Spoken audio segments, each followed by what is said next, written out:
Secretary sa ilalim ng New Normal.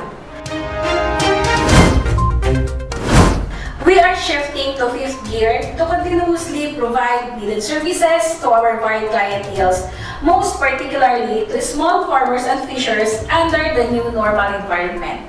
Ito ang ipinahayag ni Agriculture Secretary William Dar na sa madaling salita, kailangan nasa pinakamataas na setting ang Department of Agriculture upang ito ay umarangkada at makapagbigay ng serbisyo sa mga kliyente ng kagawaran, lalong-lalo na sa mga magsasaka at mangingisda sa ilalim pa rin ang tinatawag natin na new normal. Dagdag pahayag rin ni Secretary Dar na after COVID-19, we should focus on three principles, namely, survive, reboot, and grow. Survive, ibig sabihin, malampasan ang COVID-19 pandemic.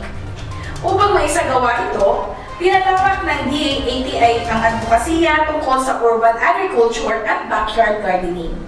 Ito ay upang makamit ng bawat tahanan ang household food security. Ang kagawaran ng pagsasaka ay nagbigay rin ng cash assistance o soft loans o pautang para sa mga magsasaka. Ito ay nagbigay ng food pass upang masiguro ang mabilis na pagdala ng pagkain sa mga nangangailangan o consumers.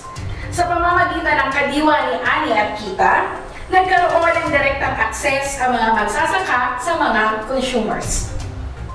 Kinilala ni Secretary Dar ang Executive Number 112 kung saan nakapaloob ang Omnibus Guidelines on the Implementation of Community Quarantine in the Philippines na isinagawa ng Interagency Task Force on the Emerging Infectious Diseases at pinirmahan ni Pangulong Rodrigo Duterte noong April 30, 2020.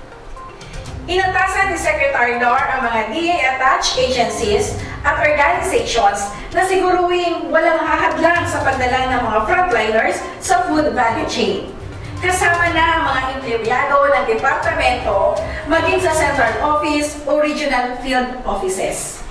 Samantala, ang mga manggagawa sa agrikultura at paningisda ay kailangan sumunod sa health and safety measures na itinalaga ng IATF sa ilalim pa rin ng Executive Order No. 112 sa loob ng mga petsyang Mayo 1 hanggang Mayo 15.